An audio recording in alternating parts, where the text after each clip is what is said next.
바쁘신 중에도 자리가 꽉 차게 많이 참여해 주셔서 감사드립니다. 그 뒤에 계시는 분들은 앞으로 오셔도 될 것 같아요. 앞에 오셔도 어, 자리세 받지 않습니다. 앞으로 오십시오. 네, 그러면은 시간이 되어서 2시 시간이 되어서 이번 이달의 역사인물 공주 성재원 선생님 특강을 시작하도록 하겠습니다. 특강 전에 먼저 공주학연구원 원장이신 유석호 원장님의 인사 말씀 듣도록 하겠습니다.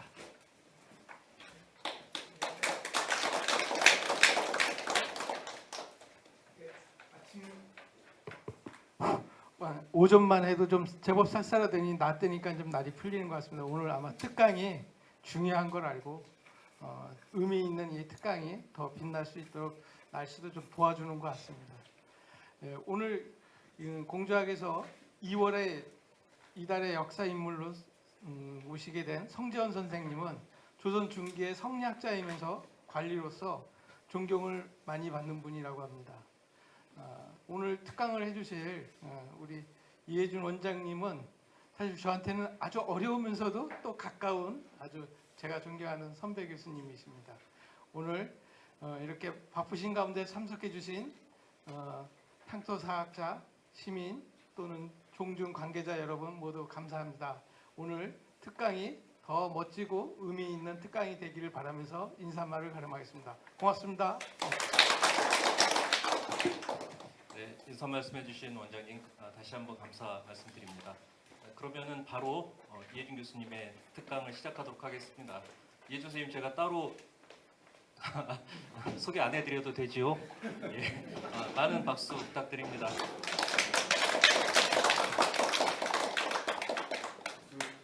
뒤에만 계시면 앞으로 좀 나오세요. 뒤에만 계시니까 저를 굉장히 피하는 것 같아요. 굉장히 어려워. 그런데 우리 성수지만에서 많이 오시고 저희가 철저할 것 같습니다. 제가 공주 인물 하는데 참 여러 번 했어요. 가능하면 안 하고 싶고 이제 피하고 싶고 다른 분들이 많이 했으면 좋겠는데 이번에도 난 딴 분이 다 하시는 줄 알았는데 갑자기 그냥 부탁을 하는데 사실 이제 솔직히 얘기하면 우리 성재원 선생님에 대한 논문을 쓴 사람이 몇 사람이면 될 것 같아요? 알려진 게 여기 후손분들 오셨지만 관심들이 별로 없어요. 그래서 지금 여러분 갖고 있는 책에 제가 이걸 좀 농담 좀 하려고 하는데 35페이지를 한번 좀 봐주세요. 지금까지 학자 중에서 우리 동주 성지원 선생을 가지고 논문을 쓴 사람은 3사람 뿐입니다. 그것도 전부 충남대 교수. 충남대죠. 그래서 이건 억지로 돈 주고 하라니까 한 그런 것밖에 안 돼요. 그래서 이건 왜 했나 보니까 충현서원 때문에. 사실은 잘 모르시는데 충현서원 하면 주자 생각나고 송시열 이렇게 얘기하는데 원래 처음에 충현서원 생겼을 때는 공주의 향연 유명한 유림들 중에 대표적인 인물들 이렇게 석탄 이종이라든가 우리 성경원 이렇게 한 거거든요. 근데 아는 사람이 별로 많지 않아요. 그리고 지금 말씀드렸던 대로 논문을 많이 안 썼다는 얘기는 일반인이 많이 알지 않는다는 거죠. 그래서 저도 좀 약간 부담스럽긴 했었는데 그래도 이럴 때 아니면 또 정리가 안 되니까 그래서 거기 보시면 김문준, 강정화, 그 다음에 김승영 선생이 이거를 썼고 저는 이제 충현서원을 하면서 조금 썼었고 지금은 그 책이 지금 돌지를 않고 있습니다만 충현서원이라는 책이 나왔어요. 거기에는 독립해서 성재원 선생이 8분인가 9분 할 때 한 분이 딱 나오긴 합니다. 그래서 오늘 뭐 굉장히 자세하게는 안 하지만 이럴 때 아니면 또 듣지 못하시니까 이제 들으셨으면 좋겠고요. 그리고 이제 저는 요번에 이걸 하면서 이제 교수도 퇴진하고 그랬습니다만 젊을 때는 이 자료를 많이 쫓아다녔는데 우리 성재원 선생님의 후손들이나 가문에 우리 동주 성재원 선생에 대한 자료가 있으면 이럴 때 생겨야 되거든요. 그게 많지 않은 것 같아요. 이따가 제가 마지막에 좀 소개하려고 하는데 제가 이번 논문을 이거 발표를 하기 위해서 하면서 그 성재원에 대한 기록 자료를 뽑았어요. 조선왕조 실록에 나오는 거, 문집에 나오는 거, 승정원기에 나오는 거 그걸 다 뽑았더니 A4로 한 30장 정도 나오더라고요. 그러면 제가 그렇게 짧은 시간에 했으니까 사실은 후손분들이 더 찾으시면 훨씬 더 많이 찾으실 것 같아요. 근데 그런 게 되지 않으면 안 된다. 그리고 사실은 동재우 성정원 같은 분에 대해서 한 100페이지가 되더라도 이렇게 하나 만드는 것 같은 게 필요하잖아요. 그랬을 때 젊은 애들이나 후손들이 아는 거지 지금처럼 해놓으면요 절대 안 될 것 같아서 이제 그 말씀 드립니다. 그리고 이제 이따 말씀을 좀 드리면서 제가 교수고 이런 걸 연구하지만 아쉽거나 흥분되는 게 뭐냐 하면 이분이 54세에 돌아가시는데 모든 소개가 다 보훈현감 때만 있어요. 근데 보훈현감 된 게 49세인데 아니 47세인가 그런데 어렸을 때 얘기 조금 나오고 가운데 젊을 때 20년이 거의 기록이 안 나와요. 그리고 중간에 어머님 상당에서 한 그거. 그래서 야 이분이 30, 40대는 뭐 어떻게 살았을까 이런 게 참 자료가 없어서 걱정이 되더라고요. 근데 그런 것도 이번 기회를 지나고 나면 후손들이나 관심 있는 분들은 좀 했으면 좋겠다 이런 생각이 듭니다. 자 그러면 아주 자세히는 제가 못하겠고 간략하게 말씀을 드리고 혹시 이제 궁금한 거나 이런 게 있으면 말씀드리도록 그렇게 하겠습니다. 되게 지금 책을 보시면 이게 분량이 좀 많아서 이걸 다 못합니다. 저한테 시간을 40분 정도 줬는데 가능하면 빨리 끝내겠습니다. 하여튼 하다가 여러분하고도 얘기가 되면 될 텐데 이 책으로 이 원고료는 한 200매를 썼는데 이걸 자세히는 다 못할 것 같아요. 그래서 크게 간추려서 얘기하고 뒤에 이제 그 참고문헌 이제 부록이라고 하는 걸 붙여놨는데 이게 사실 아까 얘기했던 한 30, 40페이지 된다는 건데 거기 보면 38페이지 좀 봐주세요. 38후 여기 보면 지금 여기 있는 건 비문이나 요건 여기다 실어놓고 그 다음에 조선왕조실록에 나오는 거 일성록 승정원일기에 나오는 거 다른 사람의 문집 속에 나오는 거 그 다음에 야사나 이런 데 나오는 거를 목록을 만들고 실제 자료는 뽑아놓으니까 아까 얘기했던 그 A4로 한 30장 정도 되더라.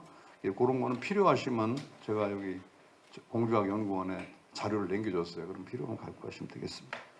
자 그러면 간략하게 말씀을 드리겠고 이걸 자료집을 보면서 이거 누가 만들었어요? 저기 연구원 어디 갔어? 보이지도 않아. 만화 보셨어요? 맨 뒤에 만화가 훨씬 더 재밌어요. 요거 한번 봐보세요. 40페이지요. 이분이 어디 출신이고 자가 뭐고 호가 뭐고 다 써있죠. 두 번째 가면 어려서부터 공부했다. 그리고 유우 선생한테 배웠다. 그리고 기묘사화가 일어나니까 다 그만두고 은둔했다. 그리고 성리학을 연구하다가 토정, 뭐 남명, 화담 이런 사람을 만났다. 그리고 40세 넘어서 어머니가 돌아갈 때 이렇게 해서 굉장히 잘했고 지금 여기 후손들 계시지만 망묘비는 아시죠? 이게 어머니 아버지 묘소를 보면서 거기서 울었다고 해서 거기다 후손들이 세워준 비석이거든요. 그리고 이제 보훈현감 돼가지고 이렇게 잘 선정을 했다. 이제 그 얘기하고 맨 그때 승연서원에 재행됐다. 이걸 그 만화로 그려놓는데 사실 이런 것도 젊은 후손들이나 젊은 애들한테 좋을 것 같은데 그래서 그건 뭐 그렇고 그래서 간략히 좀 말씀을 드리도록 하겠습니다.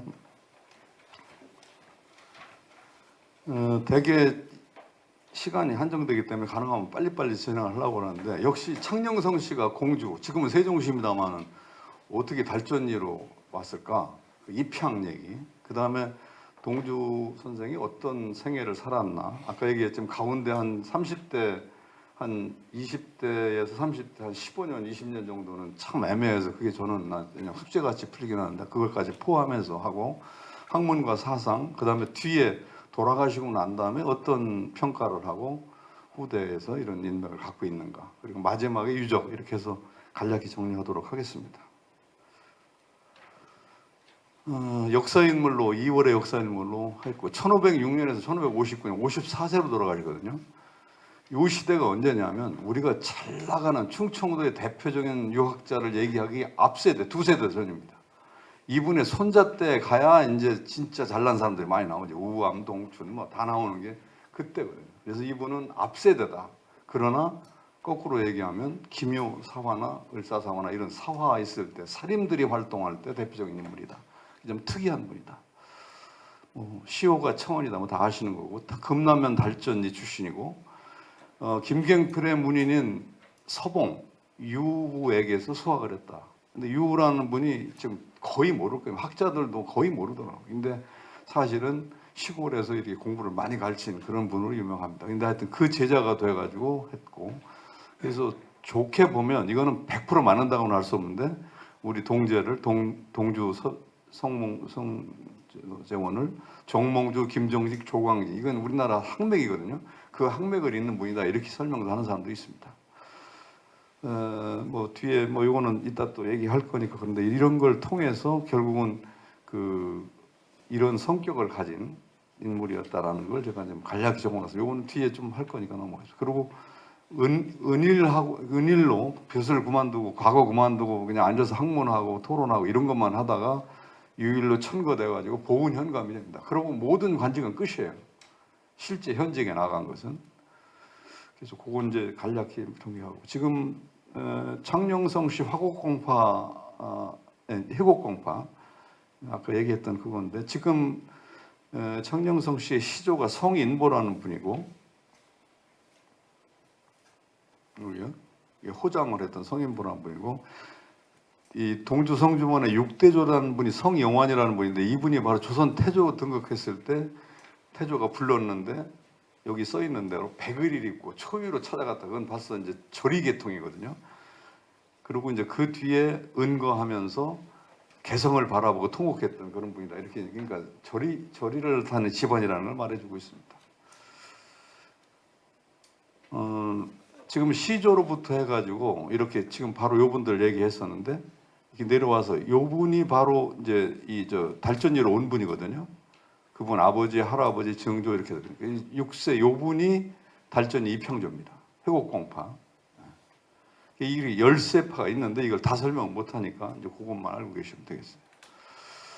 그래서 해곡공파가 입평하는 과정을 이제 이렇게 써놓고요. 이 해곡공 서경은 아들이 셋이 있었는데, 근데 둘째 아들인 개라고, 성개라고 하는 분이 아들이 성희고 그 다음에 성담년이었는데, 이렇게 해서 세 계통을 이어가지고 실제 처음으로 온 분은 성담년이라는 얘기를 많이 하더라고요. 근데 사실은 이평조를 이 성담년보다는 성계라는 인제 성이라는 분으로 얘기하는 경우가 많이 있습니다.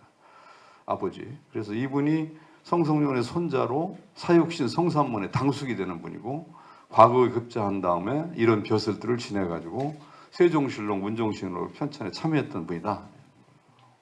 그리고 성삼문을 도와서 단정본을 깨어다 발각이 돼가지고 결국은 고문을 받고 기매를 위반되죠. 근데 사육신들은 그 자리에서 처단을 받았잖아요. 그래서 그렇게 안 되니까 생육신이라고 하는 거거든요.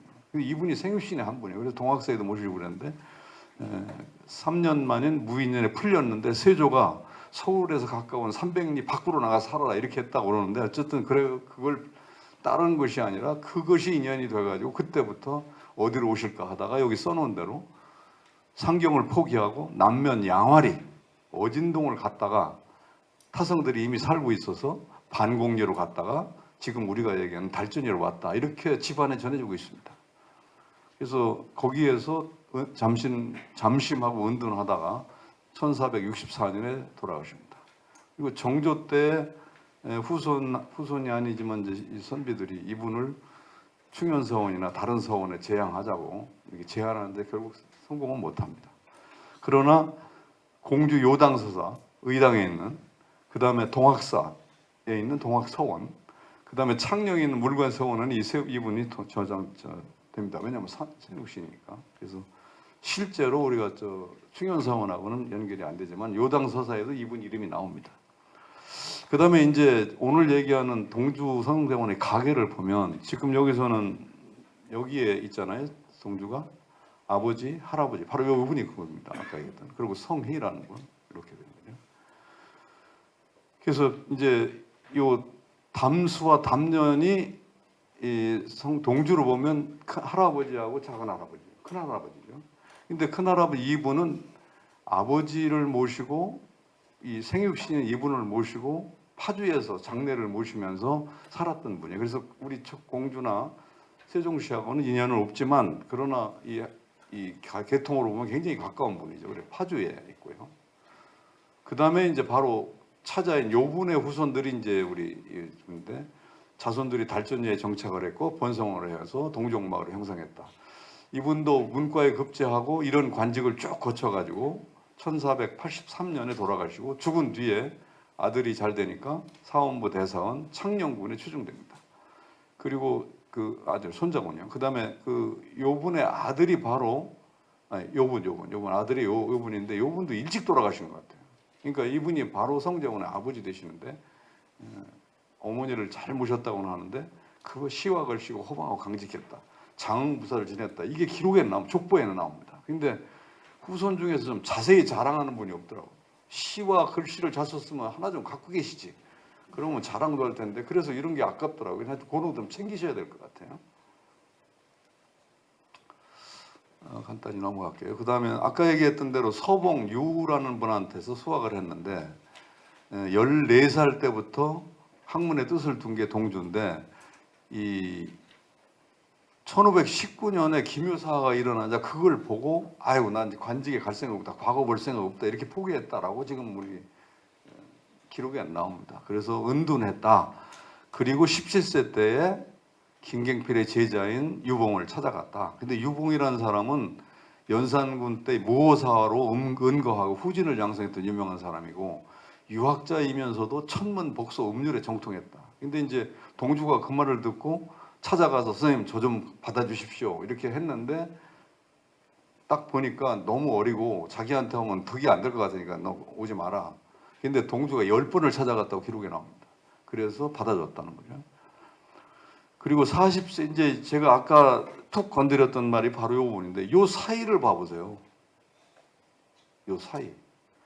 제자로 했던 게 32세에 스승이 돌아가시는데 이 사이가 아무것도 없더라고요. 이거를 제가 교수고 조선시대 유학자 연구하는 이해춘이면 어디서 찾아내도 여기 28세엔 뭐를 했고 30세엔 뭐 하고 했을 텐데 그걸 못 찾아내서 제가 스스로 좀 자책도 됩니다만 하여튼 이게 자료가 없더라고요. 그래서 여기 오신 후손들이나 관심 있는 분들은 그걸 좀 찾아내야 되겠다. 그래서 그러다가 결국 나오는 게 44세 때 어머니 돌아가셨을 때 상례 멋있게 치르고 특별한 행적을 한 것이 보입니다. 44세 전에 어머니가 돌아가시자 가래로 모친상을 치렀다. 그리고 그걸 보고 이웃 고을에서 이웃 사람들이 칭송이 대단했다.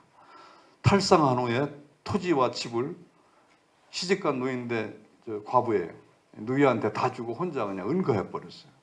그래서 선영 아래 거기다 짓고 아까 얘기했던 그 망묘보라고 비석 세운다 그 자리에서 어머니 묘소를 보면서 울고 그랬어. 그래서 이제 이 지금 현지에 가면 여기 있습니다. 망묘대 묘를 바라보는 언덕 거기에 비를 이렇게 세워놓은 거예요. 그러다가 이제 명종 때 운이 좋다고 해야 되나 아니면 이 시기에는 사화가 계속되고 그러니까 시골에서 글 읽는 사람들을 진짜 먹물든 선비들을 이렇게 추천받아가지고 등용하는 이게 이제 많아졌는데 그때 성주도 47세 되던 1552년 명종 7년에 이주에서 이게 천거를 할 때 성재원이라는 사람이 밝힙니다. 거기에 뭐라고 실록에 나오느냐면 경악에 밝고 행실이 바르다. 경명행수. 그래서 유일로 천거됩니다. 그리고 명종이 관직을 제수하는데 당시 실록 기사가 바로 여기 명종 7년 요것입니다. 어려서부터 과거의 뜻을 두지 않았고 날마다 스스로를 엄하게 다스렸다. 누가? 동주가. 남 가르치기를 게으르지 않은 사람이다. 천성이 효우스러워 어머니 3년상의 예제를 따랐고 체질이 몸에 배서 벗어났고 늘 입고 다녔다. 체질이라는 이게 상복이죠. 그래서 이옥과 친척들이 모두 감폭하였다. 이게 실록에 나오는 기사입니다. 그 다음에 7월조에는 보면 성재원은 작은 일에 구애되지 않은 활달한 성격으로 학문을 좋아하고 힘써 행하고 모친상을 당하여서는 예법대로 준행하고 3년상을 마치고 묘 앞에 집을 짓고 종신토록 살 계획을 세웠다. 그래서 주부에 제수했다. 이런 게 나옵니다. 그리고 48대 이듬해에는 군기시 주부, 돈영부 주부가 임명이 됩니다. 벼슬로는. 근데 이런 벼슬은 사실은 굉장히 그냥 쉽게 얘기하면 자격증 하나 있는 거예요. 실제 활동을 안 하거든요. 그런데 바로 그 해 같은 해에 보훈현감으로 취직하게 됩니다. 취업. 그래서 보훈현감이 돼서 그러니까 지금 보시면 보훈 현감이라는 게 1553년인데 돌아가신 게 이로부터 얼마 안 돼요. 그러니까 보훈 현감 6년 하고 돌아와서 바로 돌아오시거든요. 근데 이때 보훈 현감이 제시되고 거기서 이제 한 일 중에 이런 여기 써 있는 거 그냥 눈으로 보시면 될 텐데 정사를 펼치면 공정하고 엄격했다. 정치에는 청렴했다. 간결함을 숭상했다. 교화를 급선무로 삼았다.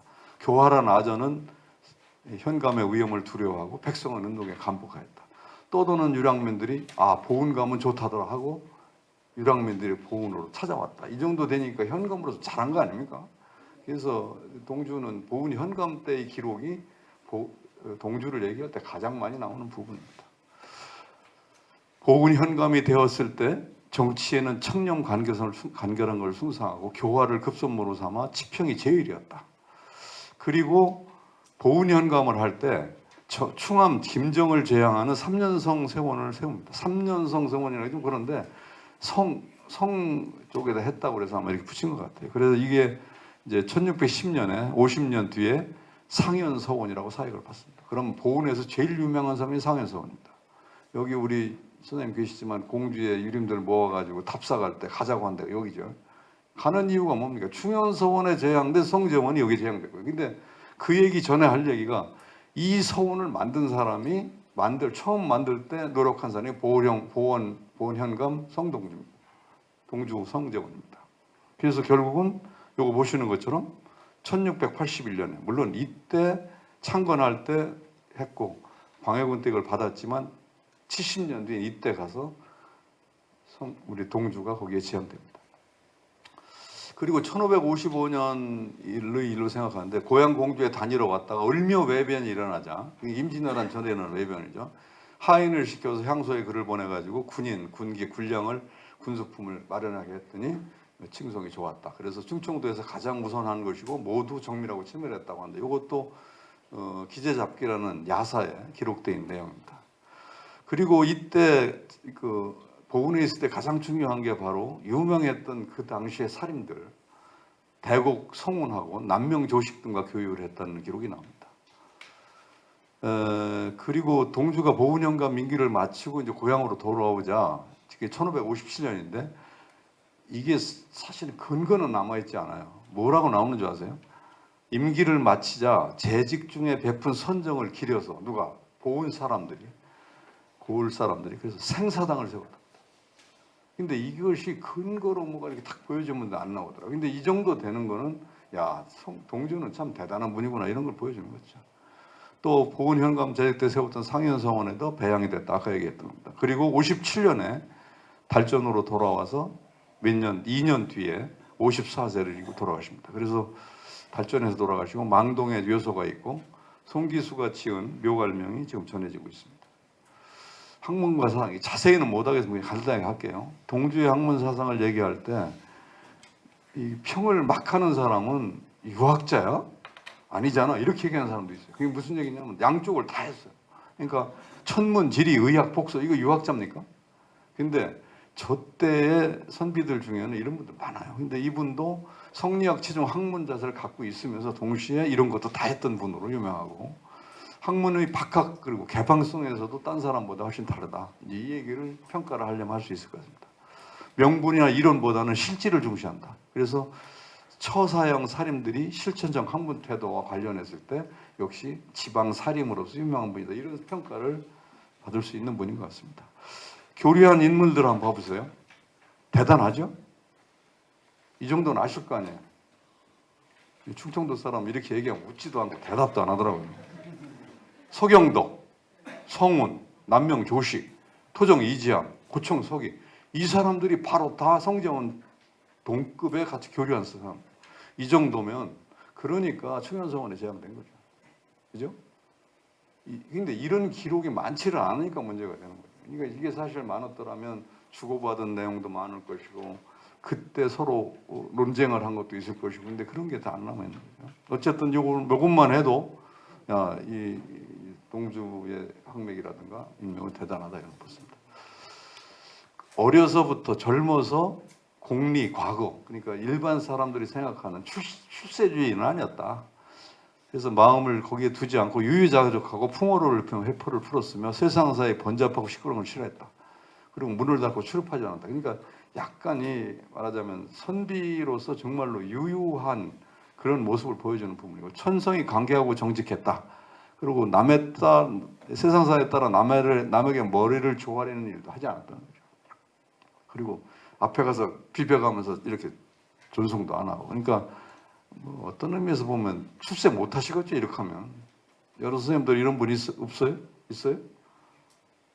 가능하면 고개도 숙이고 총장실도 가고 교수들은 애들한테도 막 베풀어주고 해야 될 거 아니에요. 근데 그런 걸 잘 안 했다는 얘기죠. 그리고 속세에 초연했다. 이제 그런 얘기가 기록으로 묘지명 행장에 나옵니다. 그래서 이 조선왕조식을 보니까 이런 거는 그래서 제가 썼는데 한번 볼게요. 거침없이 표현하게 돌아다니며. 표현. 그러니까 무슨 표현이라는 건 자연스럽게 뭐 그냥 남 눈치 보거나 한 게 아니라 돌아다니며 산수를 아주 좋아했으므로 사람들을 그를 유발승이라고 했다. 유발승이라는 게 털난 중이거든요. 중이 머리 깎아야 되는데 이 양반은 머리를 기르는 중이라는 거죠. 이게 두 가지가 다 있다는 거죠. 감이 오세요? 유발승이라고, 이게 실록의 기록이에요. 큰 재기가 있고 학식도 높았으며 방달하였다. 그의 학문이 노장에 가깝지 않은가 의심도 하였다. 이게 장단점이랄까, 평가의 기준이 약간 다르다는 걸 보여주는 거죠. 뭐 대단한 건 아니고 저도 뭐 시문을 모르니까 다 소개는 못 하겠는데, 동주의 시문을 요것만 했습니다. 동주 집에 보면 이 과천향교에 대해 증거 이게 있는데, 한유의 문장만을 익히는 살인들을 욕한 거예요. 욕한 다음에 평을 한 거예요. 왜 이따위 짓을 하는지 모르겠다. 선비가 할 짓이 아니다. 그냥 글 좋은 글만 하고 내가 글 잘 썼다 이런 것만 하는데 그건 아니다. 그 다음에 유성 두 번째가 그겁니다. 그러니까 그 얘기를 하면서 반석 같은 전통 학문을 버리고 한유의 문장만을 익혀서 잘난 척하는 분위기, 이게 못마땅한 거죠. 그걸 이렇게 표현한 겁니다. 두 번째, 유생들로 가득 차 있어야 할 향교에 인적이 끊기라 잡초가 무성하다. 이거 유화 끝났다. 세 번째, 사찰에는 화려한 장식으로 광채를 뿜어낸다. 이것도 뭔가 좀 이상하죠. 이런 거를 글로 적었더라고요. 그 다음에 이제 그 다음에 있는 백시한테 보낸 시 3수가 있는데, 인간 세상보다 자연 생활을 흠모하는 뜻을 밑에 깔고 명성을 찾아다니며 즐거움을 줘. 그래서 이 유람을 많이 했던 것 같아요. 동주가 그런 걸 보여주는 겁니다. 그리고 이거 다 표현을 못하지만 금강산 유람하면서 스님들에게 주고받은 시가 있고, 도가적인 삶의 정취를 즐기고 불도의 수준 높은 정신세계를 인정하는 그런 글들이 시에 나온다라고 평을 합니다. 그래서 아까 얘기했지만 유발승이라는 말이나 방달, 노장에 가깝다는 표현을 평가를 들을 수도 있었겠다. 이제 그 얘기를 하는 겁니다. 선학이나 불도의 단점을 알고 도가나 불교에 빠지진 않았어. 사실은 그런 걸 좋아하는 사람처럼 보여지면 거기에 빠진 사람은 아니다. 네 번째입니다. 사후추승, 돌아가신 뒤에 어떤 평가와 이게 있었는가.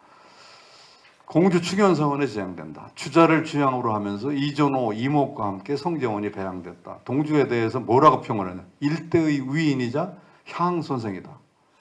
그 지역에서 받드는 선생이다. 그래서 충현서원의 초창기에 주자만 들어가고 나머지는 다 향선생들입니다. 근데 그 뒤에 가서 이제 어떻게 됩니까? 우리나라에서 유명한 사람들 다 들어가요. 그래서 결국은 좀 100년 뒤에 가면 우감도 들어가고 동춘당 들어가고 다 그러는 거죠. 그래갖고 싸우죠. 그래서 충현서원, 제가 글도 썼지만 충현서원의 위패가요, 마루 밑에 던져질 때가 많아요. 티각대각하고 막 그러더라고요. 근데 하여튼 어쨌든 초창기에 정말 향연으로서, 향연이라는 게 고을에서 박수 받고 정말 선비로서 무슨 고픈 벼슬이 아니라 한 분을 얘기하는 거거든요. 그게 동주가 그랬다는 거죠. 그리고 돌아가신 뒤에 보은의 상현서원, 그 다음에 보은에 또 이 금화서원이라는데 저는 여기는 못 가봤는데 금화서원, 그 다음에 창녕에 우리 성씨들의 물개서원인데 여기에도 제약되어 있습니다. 그리고 순종 4년 1910년에 정입품 규장각 제약이 추정되고 청헌이라는 시호를 받습니다. 청헌이라는 시호는 불의를 피하여 멀리하는 것이 청이고 학문이 넓고 재능이 많은 것이 헌이다. 그래서 청원을 통해서 우리 동주가 이런 분이었다라는 걸 보여줍니다. 그리고 이제 문집으로 동주 일고가 있고, 이거는 뒤에 좀 설명할 텐데 뭐 내용은 자세히는 못 하겠습니다. 다음 넘어가겠습니다. 그 다음에 이건 다 설명을 못 하는데 한번 저쪽에 성명을 한번 쭉 봐보세요. 이게 교우 관계입니다. 그러니까 동주 성재원이 그냥 금단면 달전리 시골 출신의 그냥 글만 하는 선비였고 뭐 이렇게 얘기하지 말고 스승이나 친구 관계를 보면 이렇게 유명한 사람들이 많은 거죠. 이 아마 이름 보면 아실 거예요. 아까 이분은 처음 들을 거예요. 저도 잘 몰랐으니까. 근데 이분이 진짜 가르쳐준 선생이고 서경덕 모르는 사람이 없었고 성수침 모르는 사람이 없었고 성원, 성영원, 송인수, 송인수는 우암문인이죠. 해덕성 씨니까. 은진성 씨. 규암, 송인수로 유명하잖아요. 그 다음에 남명 조식, 북창정 이거 다 유명한 사람. 특히 이중호, 정육일, 토정 이지양, 구청석이 이분들이 전부 우리 동주와 같이 교류했던 분들이어서 동주를 정말 누가 좀 정말로 다시 한번 연구들을 좀 많이들 했으면 하는 생각이 들 정도로 굉장한 분이었다 이런 생각이 듭니다. 16세기 중반의 대표적인 도학군자로 칭송을 받았고 남명, 대곡, 절친한 사이다. 그 다음에 서경덕, 이지암, 서기등은 보훈영감으로 있을 때 찾아와 같이 토론을 했던 기록이 남아 있습니다. 문인록에 기록된 제자들 보면 칠봉 성수익, 쌍계 송홍상, 송홍서, 그 다음에 장인이 된 선조의 장인인 박응순, 이영기 이런 사람들이 나오는데 잘 모르실 거예요. 얼른 나오지 않을 텐데 그래도 이분들도 유학자로서 요 같은 시기에는 얘기가 되는 사람들입니다. 그 다음에 마지막에 있는 거는 저도 가보지를 못했는데 제가 청원군 출신이거든요. 청원군 남일면 화당리에 가면 삼연녀라고 하는 비가 있대요. 근데 여기에 이 세 사람이 있어요. 규암, 송인수, 송교수, 그 다음에 동주 이게 삼연으로. 근데 이게 누구냐 하면 이 송세령의 두 아들이고 성재원은 이 사위거든요. 그러니까 처남들하고 셋이 공부를 같이 하고 너무 그 현명했기 때문에 비를 세우는 게 삼연예배란 말이에요. 후대 평가 중에서 이제 요 재료에 있는 문장이 그래도 그 맘먹고 쓴 거냐. 작품이 준수하다, 영호하다, 의기가 뛰어나다, 지상이 굳세였다. 이건 아마 선비를 표현할 때 쓸 수 있는 고급적인 용어가 다 들어간 건데요. 근데 이 말이 그냥 나오는 게 아닌 것 같아요. 그리고 조선왕조실록에는 동주가 돌아가고 난 다음에 죽으면 졸기라는 걸 만듭니다. 그냥 졸기를 사실 아무나 받는 게 아니거든요. 죽은 다음에 왕이나 국가에서 평을 해서 쓴 건 그 사람의 제문이거든요. 이거 그대로 읽어볼게요. 전 보은영감 성재원이 죽었다. 의기가 뛰어나고 지상이 굳세었던 사람이다. 가정에서는 효제를 걱정하였고 친구를 대하면 한결같이 성신으로 했다. 농담도 잘하고 온화했다. 아름다운 자연을 만나면 반드시 하루 종일 거닐었고 평상시 남과 지낼 적에는 현인이거나 어리석은 자를 가르지 않을 거냐. 저스름 없이 모두 달대했다. 남들은 그의 가슴 속을 알 수가 없었다. 이를 만나 여론의 시비가 있으면 한결같이 의리를 따르고 나머지 의인은 결혼하지 않다. 그 뒤에 뭐 이쪽저쪽 나는 이렇게 보니까 끝 하면 그냥 끝났다. 굉장히 밝은 모습이에요. 선비 정말 모습. 명종 때 유일로서 보훈영교에 제수되었는데 벼슬살에 욕심이 없이 하면서도 오직 술로서 즐겼으나 교활한 아전은 위험을 두려워하고 간사한 백성은 동주의 덕에 감복했다. 이게 실록에 나오는 기록이에요. 그러면 실록에 있는 기록은 객관적이라고 봐야 되죠. 그리고 되게 깔짝거리는 게 많아요. 제가 연구를 많이 하면 졸기에 보면 긍정 70%, 부정 30%, 긍정 50%, 부정 50% 이런 게 많아요. 근데 참 아주 간략하게 잘 나와요. 조식의 남명집 사후록에는 동주를 뭐라고 하면 과거 보는 일을 싫어하고 오로지 옛도를 정밀하게 생각하고 힘써 헤쳐나는 힘써. 이거 평가도 굉장히 긍정적인 거죠. 그 다음에 규암 송인수라는 사람, 아까 삼여비에 관련된 규암 송인도 우리 굉장히 유명하죠. 제가 대전에서는 이거 연구해서 발표도 하고 그랬어요. 규암 송인수의 찬탄은 이렇게 되어 있습니다. 일세의 영웅 호골인 선비요 세상을 구제하는 헤아릴 수 없는 큰 뜻을 품었다. 가히 세상에 드문 고제로 학문을 하며 반드시 성현으로 뜻을 잡았고 그런 야한을 숭상했다.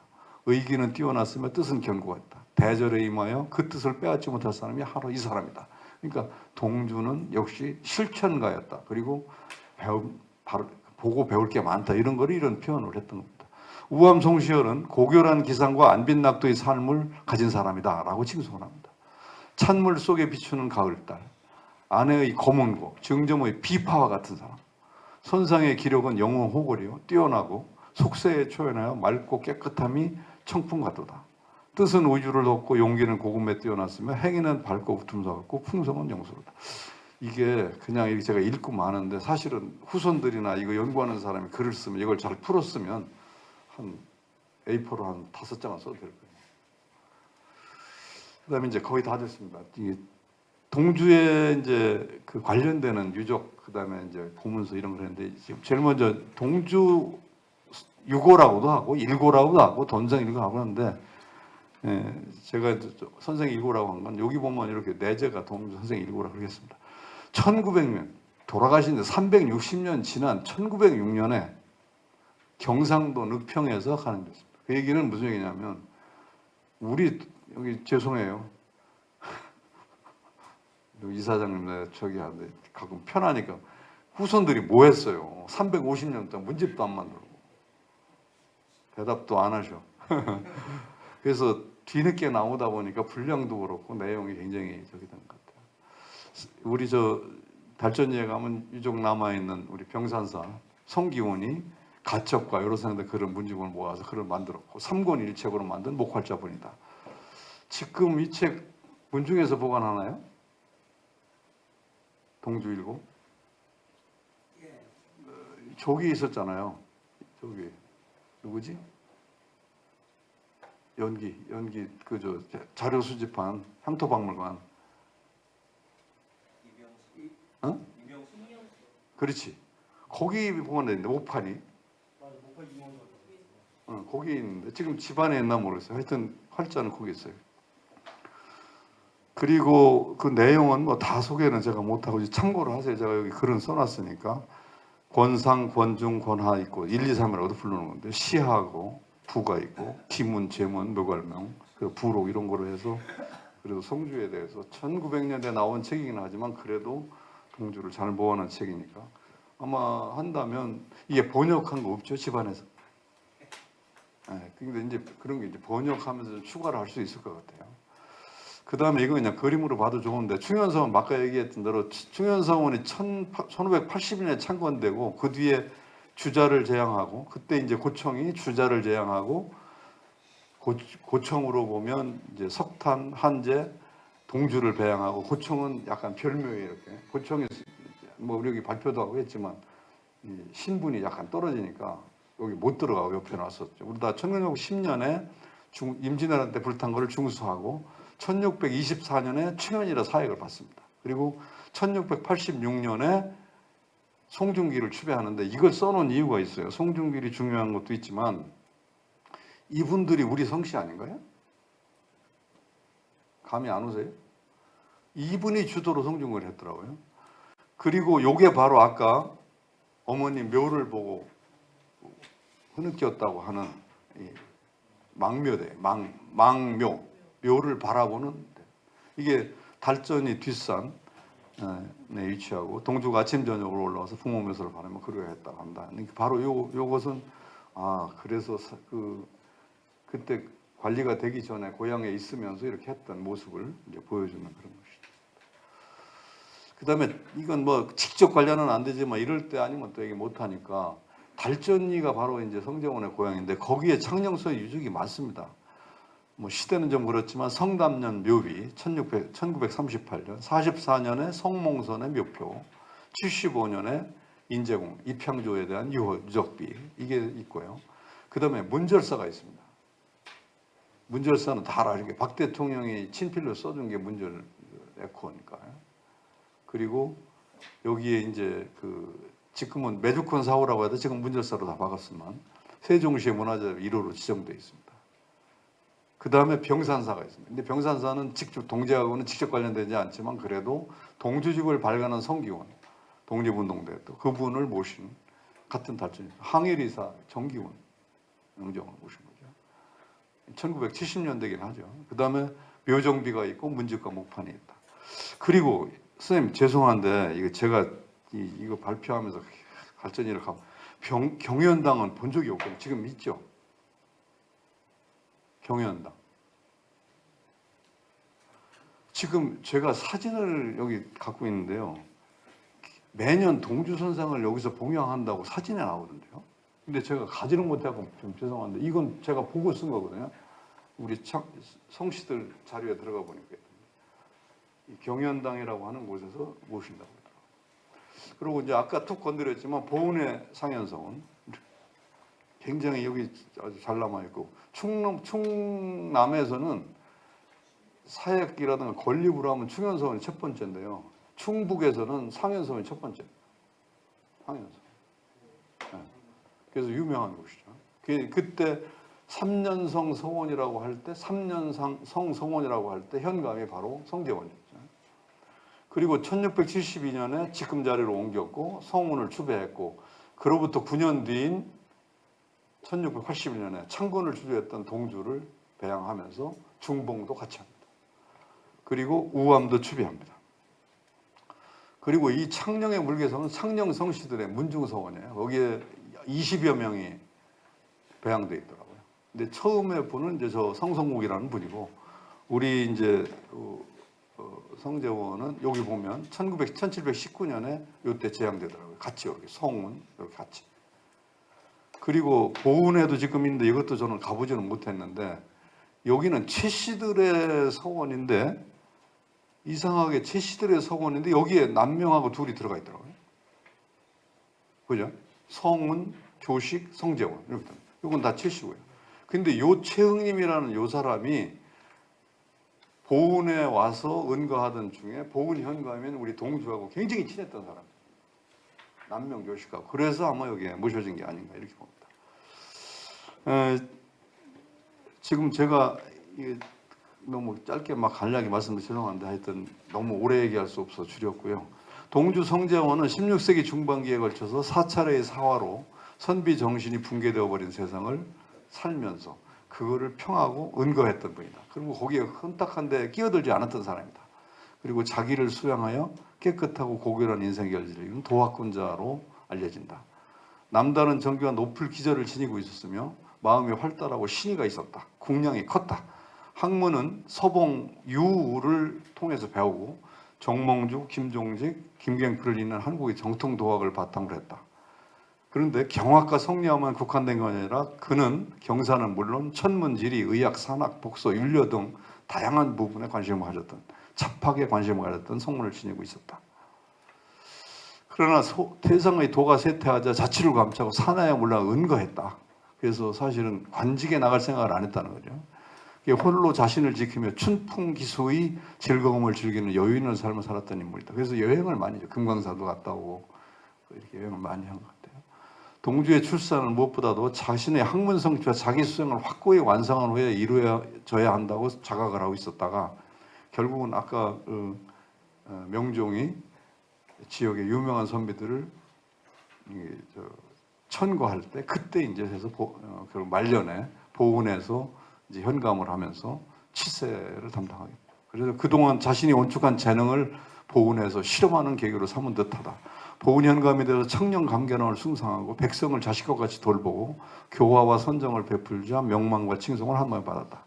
고을의 인사들이 생사당을 세운 것은 유명한 일화이다.